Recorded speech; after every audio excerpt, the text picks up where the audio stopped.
जय हिंद दोस्तों, स्वागत है आपका। आज के जेटेड क्लास में हम लोग देखने वाले हैं जेटेड 2012 में पर्यावरण अध्ययन से पूछे गए महत्वपूर्ण प्रश्नों को। तो चलिए स्टार्ट करते हैं। पहला सवाल देख सकते हैं कि हाइड्रिला जैसे पौधे कहाँ रहते हैं। हाइड्रिला जैसे पौधे कहाँ रहते हैं। ऑप्शन है कच्छ, मरुभूमि, जल या वन। तो देखिए इसका राइट आंसर होगा जल में। हाइड्रिला जैसे पौधे जल में यानी पानी में रहते हैं। ठीक है। अगला सवाल देखिए कि जिस पदार्थ की मदद से पाचन क्रिया होती है वह क्या कहलाता है। एंजाइम, प्रोटीन, स्टार्च या अम्ल। तो देखिए जिस पदार्थ की मदद से पाचन क्रिया होती है उसे एंजाइम कहते हैं। ठीक है। चलिए आगे देखिए कि VOD का मान किसमें अधिक होता है। स्वच्छ जल, प्रदूषित जल, मल जल या ये सभी। तो देखिए VOD का मान सबसे ज्यादा होता है मल जल में। मल जल में याद रखिएगा। अगला सवाल है कि जल या वायु द्वारा किसी मिट्टी की ऊपरी परत हटाने की प्रक्रिया क्या कहलाती है। वर्णनाशन, अपरदन, प्रदूषण या कृषि। तो देखिए जल या वायु द्वारा जब मिट्टी की ऊपरी परत हटा दी जाती है तो ये प्रक्रिया अपरदन कहलाती है। चलिए आगे बढ़ते हैं।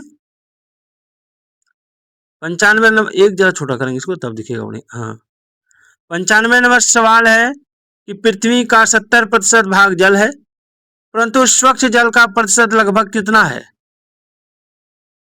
तो देखिए पृथ्वी का 70% भाग जल है। ठीक है। और 30% भाग भूमि है। अब 70% में 97% जो है ये आपका खारा पानी है, समुद्र का पानी है। और 3% जो है वो आपका स्वच्छ जल है जो बर्फ और पीने के पानी के रूप में उपलब्ध है। ठीक है। चलिए अगला सवाल देखिए। अगला सवाल है कि सजीव किसका प्रयोग निरंतर ऊर्जा के स्रोत के रूप में करते हैं। सूर्य का प्रकाश, चांदनी, ये तो नहीं होगा, जल या वायु। तो ऊर्जा के रूप में सूर्य का प्रकाश का प्रयोग सजीव करते हैं। ठीक है। चलिए अगला सवाल देखिए। अगला सवाल बहुत ही इंपॉर्टेंट है, बार बार परीक्षा में पूछा गया है। इसको तो हटाना होगा। ये रहा अगला सवाल। इसको थोड़ा बड़ा कर देते हैं ना। 97 नंबर, 96 नंबर सवाल क्या है। एकदम इजी सवाल है। सवाल है कि ओमनीवोरस का क्या अर्थ है। ओमनीवोरस का क्या अर्थ है। तो वे जो पौधे और मांस खाते हैं, वे जो केवल पौधे खाते हैं, वे जो केवल मांस खाते हैं, वे जो ना पौधा ना मांस खाता है। तो देखिए ओमनीवोरस जो होते हैं वो केवल वो पौधे और मांस दोनों को खाते हैं। ठीक है। जैसे भालू हो गया, है ना, आपका भालू पौधा, मछली, मूली, गाजर खूब खाता है ना। और जो केवल पौधे खाते हैं उसको शाकाहारी कहते हैं, हर्बीवोरस। और वो जो केवल मांस खाते हैं उसको मांसाहारी कहते हैं, है ना। चलिए आगे बढ़ते हैं।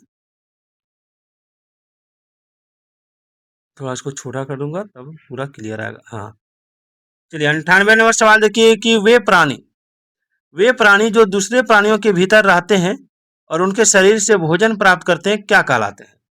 देखिए वे प्राणी जो दूसरे प्राणियों के भीतर रहते हैं और उनके शरीर से भोजन प्राप्त करते हैं वे क्या कहलाते हैं। तो इस तरह का प्राणी पारासाइट या पैरासाइट कहलाता है। ठीक है। ओ कहाँ दौड़ रहे हो, इधर आओ। इस तरह मजाक नहीं किया जाता है ना? हाँ, 99 नंबर सवाल देखिए कि पौधे द्वारा बनाए गए भोजन को क्या कहा जाता है। पोषक या प्रकाश संश्लेषण या क्लोरोफिल या स्टार्च। तो देखिए पौधे जो भोजन बनाते हैं वो स्टार्च कहलाता है। और पौधे द्वारा भोजन बनाने की प्रक्रिया प्रकाश संश्लेषण कहलाती है। ठीक है ना।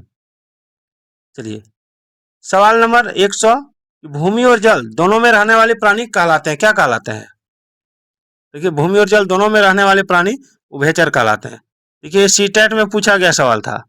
सीटेट में पूछा गया सवाल था। ठीक है ना। चलिए आगे देखते हैं। आगे की वे साग सब्जियां जो रुक्षांश देती हैं और शरीर को किससे छुटकारा प्रदान करने में मदद करती है? तो देखिए, जो रुक्षांश देती हैं वे साग सब्जियां जो रुक्षांश देती हैं, और शरीर से किससे छुटकारा देती है? तो पचे हुए भोजन, ठीक है ना। चलिए, सवाल नंबर 102 है कि एक जीव जो मिट्टी में बिल बनाता है ताकि मिट्टी द्वारा वायु और जल अवशोषित किए जा सके और वह उर्वरक बन सके, क्या कहलाता है? तो देखिए, यह कहलाएगा आपका केंचुआ। इसको किसान का मित्र भी कहा जाता है, याद रखिएगा।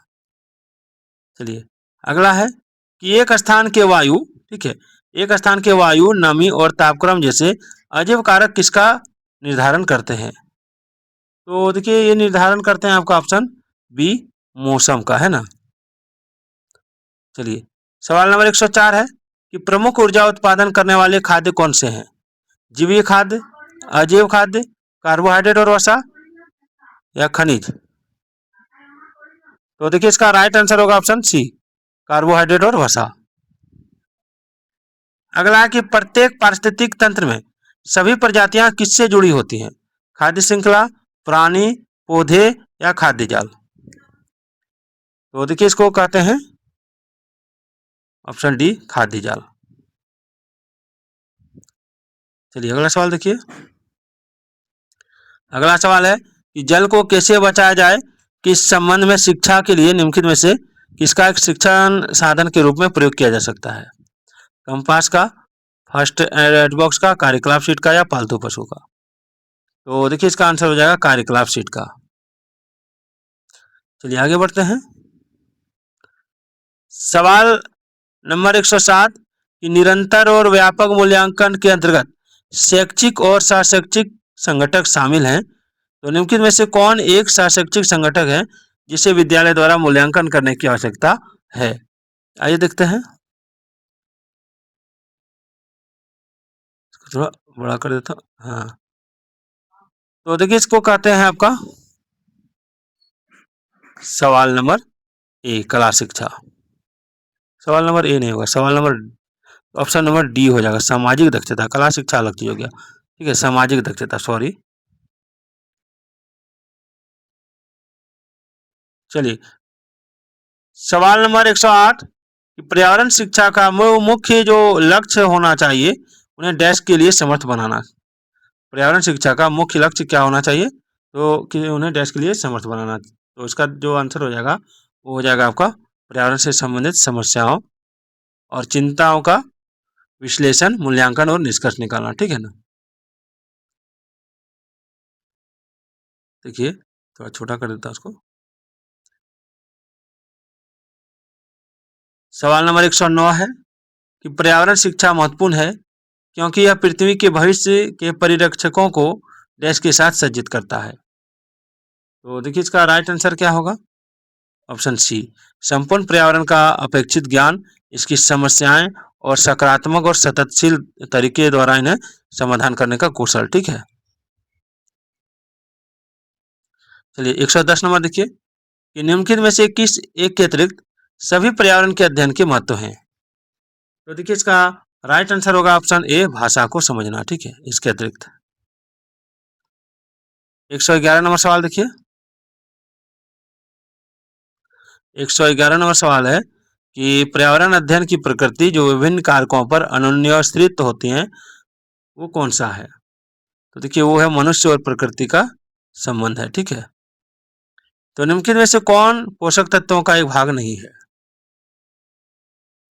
ये 6 क्लास का, एनसीईआरटी 6 क्लास का बुक से क्वेश्चन है कि निम्नलिखित में से कौन पोषक तत्वों का एक भाग नहीं है? तो देखिए, इसका आंसर हो जाएगा कास्टिक सोडा। चलिए, निम्नलिखित में से एक चीज जो रुक्षांश यानी रफेज नहीं प्रदान करता है, रफेज कौन नहीं देता है, रुचांश कौन नहीं देता है इसमें? पोषक तत्व ये देता है, नहीं पचे हुए भोजन से छुटकारा, ठीक है। ये जो रफेज है, रफेज जो है इस काम को नहीं करता है, ठीक है ना। चलिए, 114 नंबर सवाल देखिए। सवाल है, गांव के एक परिवार में जल भंडारण के लिए किसका व्यवहार किया जा सकता है? तो गांव के परिवार में जल भंडारण के लिए पीठ का व्यवहार किया जा सकता है, पीठ का, ठीक है ना। चलिए, आगे बढ़ते हैं।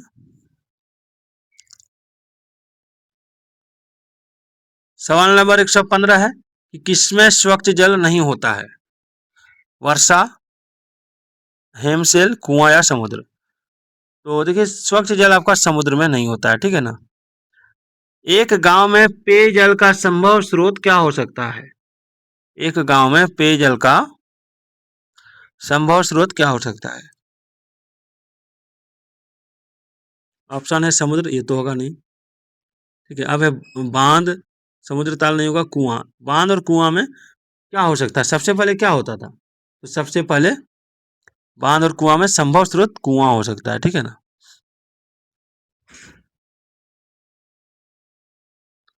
चलिए 117 नंबर सवाल है कि भू अपरदन, अल्प वर्षा, प्राकृतिक संसाधनों की चिंता और संकुचन प्रकृति किसके कारण होती है? तो ये होती है आपका वन नाशन के कारण, ठीक है। अगला है एडिबल शब्द का क्या अर्थ है? तो देखिए एडिबल शब्द का अर्थ है जिसे खाया जा सकता है, ठीक है, उसे एडिबल कहते हैं। अगला सवाल देखिए, सवाल नंबर 119, कौन विटामिन हमारे शरीर में प्रोटीन बनाने और ऊर्जा तैयार करने में मदद करता है? और वह दाल, आलू और केले में पाया जाता है और उसकी कमी से बेरी बेरी रोग हो जाता है। उसका आंसर होगा विटामिन बी, ठीक है। सवाल नंबर 120 है, क्या है कि निम्नलिखित में से कौन एक गैर संक्रामक रोग है? डायबिटीज, हैजा, मलेरिया या चेचक। तो गैर संक्रामक रोग है आपका डायबिटीज, ठीक है। तो दोस्तों आज का ये वीडियो कैसा लगा एक बार कमेंट जरूर कर दीजिएगा, कहाँ से देखते हैं ये भी बता दीजिएगा, ठीक है।